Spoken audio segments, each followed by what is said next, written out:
PlayStation Access has returned from Gamescom, our brains, notebooks and memory cards overflowing with the biggest PlayStation games of tomorrow. But for all the big hitters you're anticipating, Alan Wake 2, Tekken 8, Cyberpunk 2077, Phantom Liberty, there are an equal number of stone-cold stunners you might have missed. So here are 9 games you've never heard of, but should be hyped for. And if you have heard of them, well, that just means you're incredibly switched on and knowledgeable. Just bask in that warm glow of satisfaction rather than writing something withering in the comments. Now, on with the list. An opening! You won't fall! Not now, not ever! Ah! Catalina, I'll protect you! Fall now! Try to dodge this! I'm on it!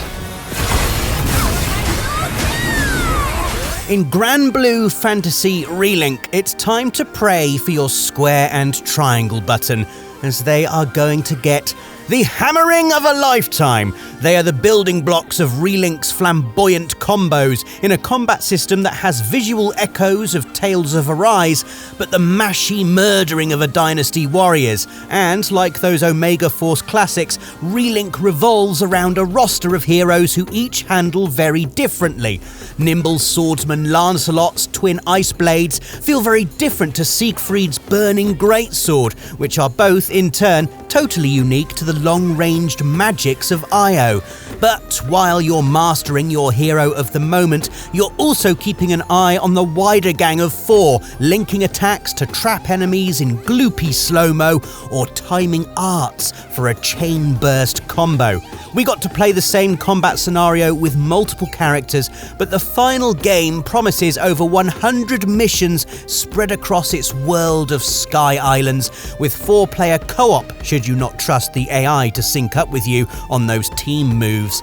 Oh, and there's this big lad too. God, looks good. Gran Blue Fantasy Relink comes to PS4 and PS5 on the 1st of February 2024.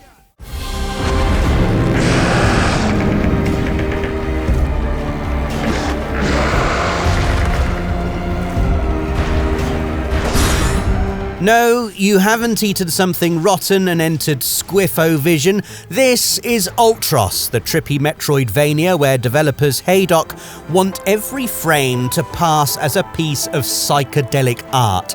And it's not surface-level weirdness. This is a thoroughly odd game that sees hero Ouija crash her ship into a cosmic sarcophagus where a nearby black hole traps her in an endless loop of death and revival. On the plus side, the place is crawling with bugs you gut with the snicker snack of your blade before feasting on the gooey innards and using the nutrients to learn new abilities. Or you can approach the alien world more holistically, planting seeds to cultivate the food needed to evolve, or tending to hostile breeds that can join you in the fight. With time resetting on death, you've plenty of opportunities to test multiple approaches in what I'm describing as Hollow Knight meets Stardew Valley meets an explosion in the Skittles factory.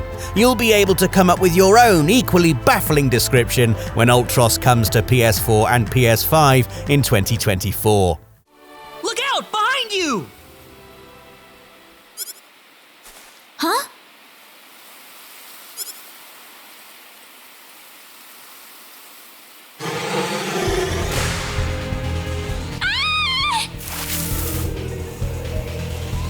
I gotta help her.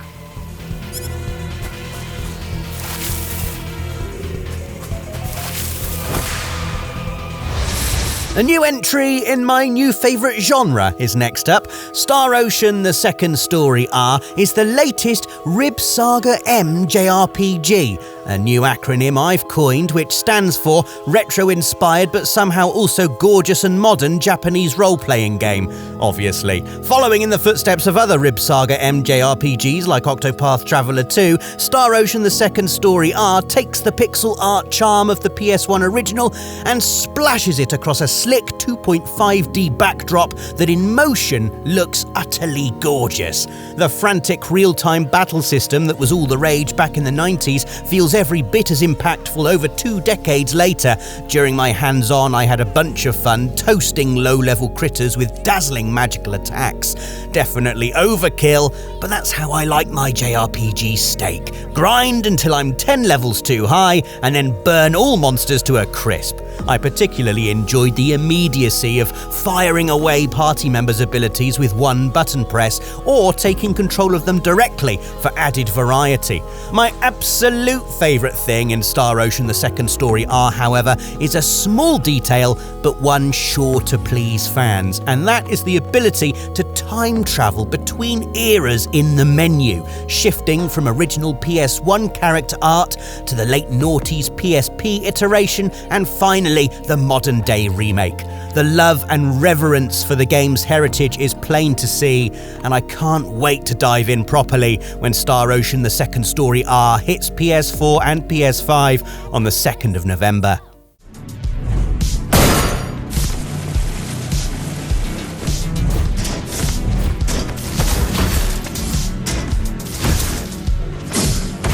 Now for a game that surprised the heck out of me. Not that Ghostrunner 2 being a bit brilliant is all that bewildering given how well received its predecessor was, but the fact it's a game that killed me over and over and over, and I still left my hands-on session looking like the Cheshire Cat, is testament to Ghostrunner 2's impeccable design and style.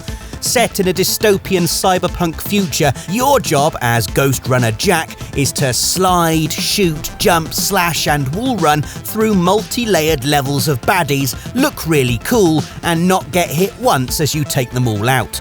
Predictably, this takes some learning the first time you dip your toe into the shallows of Ghostrunner 2. It will immediately gnaw your leg off like the protagonist-hungry sci-fi piranha it is. But give it a few goes, and soon you'll be dancing your way around enemies, mid-air slow-mo strafing, grapples, stabbing, and perfect parrying your way to that sweet level completion screen, which keeps track of how many times you died and your overall completion time, so all your PSN friends can laugh at you. There's also the bike, which, when I rode it, was the coolest I've felt in a video game since watching Dante do a sit-up through his own sword in the original Devil May Cry. Levels twist and flip, always somehow presenting you with an out route with just enough time for you to react and feel like a badass. Ghostrunner 2 is coming to PS5 on October the 26th, and I'm already obsessed.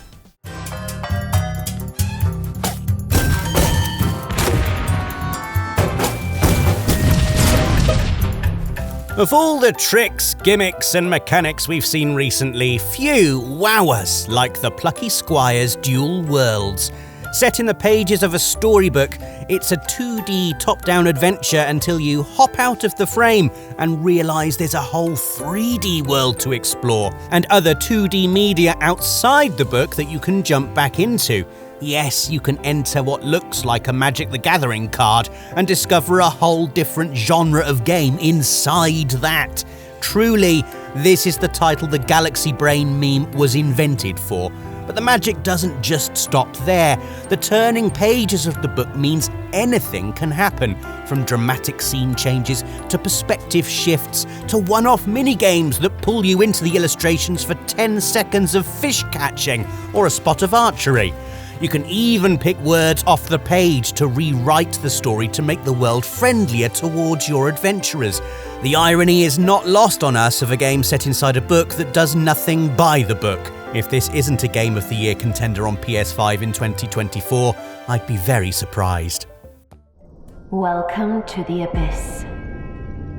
Imagine Returnal, but in first person. More specifically, imagine Returnal's swarms of bullet hell blobs only flying straight towards your eyes. That's the pitch of Lunar Abyss, a dystopian sci-fi jailbreak story where the guards ensure your compliance by filling rooms with death orbs. Playing the game, you soon realise that dodging projectiles is more important than the precision shooting, which is mostly handled by a generous lock-on as you focus on lunging between gaps in walls of death. It's like playing 200 simultaneous games of dodgeball, only there's no PE teacher to blow the whistle when they aim for your precious parts. Well, I say your precious parts. You're technically a prisoner projecting their consciousness into a series of android frames, using their bodies to test for weaknesses in the prison's defences. Don't expect to Shawshank your way to a happy ending when Lunar Abyss comes to PS5. Fear will hold you prisoner. Dodging lots of tiny balls will set you free.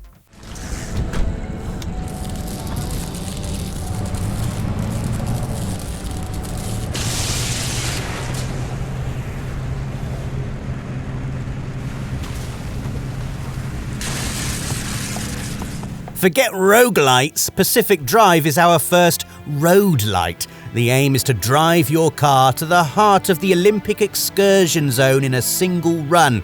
But every time you go for a spin, the world recalibrates to devise horrible new ways to destroy you and send your motor back to the starting garage.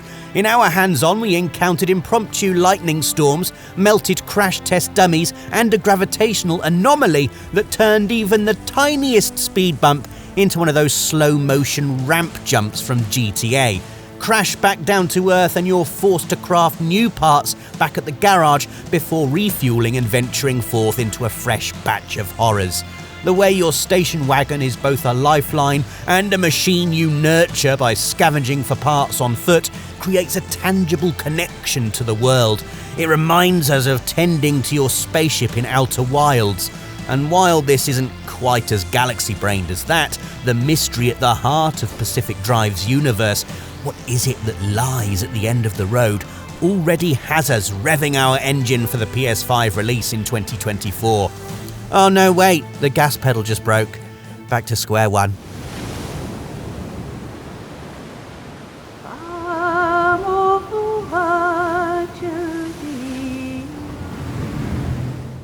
If you think those roads sound bad, remember that worse things happen at sea, which is very much the case in Still Wakes the Deep. This is pitched as the thing on an oil rig when the crew of Beera D in the North Sea drill into something that really shouldn't be drilled. Cue some deep forgotten horror to plague engineer Kaz McCleary as he makes his bid for freedom. Speaking of forgotten horrors that continue to plague us, this is by one of Nathan's favourite developers, the Chinese Room, here mixing the eye for detail of Everybody's Gone to the Rapture with the pounding fear of Amnesia, a machine for pigs. Or, as the team themselves put it, it's like a Ken Loach documentary that becomes a Kubrick nightmare. You'll face floods, raging storms, the general danger of a highly industrial workplace, and whatever it is that has decided to make its home there. If your idea of a good time is staring at churning waves while nursing a whiskey and mumbling about old friends lost to the sea, and it certainly is mine, then Still Wakes the Deep is going to be a PS5 essential in 2024. We must focus on taking down the heights. Do not relent in your attacks. Okay, you might have heard of Space Marine 2, based in the hugely popular Warhammer 40k universe, but as the sequel to a 12-year-old game, you may not be familiar with its particular brand of gory gunslinging. Back in 2011, you couldn't move but for tripping over waist-high cover, such was the popularity of cover-based shooters. In Space Marine, you played as Walking Cover, a tank-like ultramarine who wades into battle, whips out his chainsword and asks, "Will it blend?" 12 years later and not much has changed. Scarce ammo forces you to get mulching up close, and performing melee executions replenishes your armour to reward you for facing enemies head on.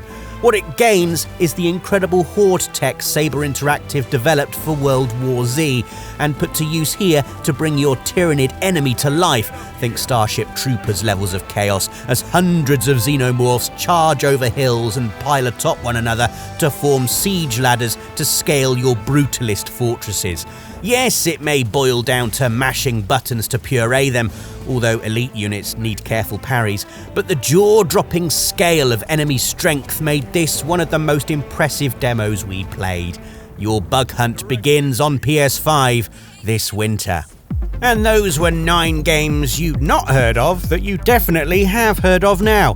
Got any upcoming game picks you want to share with us? Pop them in the comments, and while you do that, make sure to hit the thumbs up button and subscribe to PlayStation Access for more good stuff just like this. Thanks for watching. See you again soon.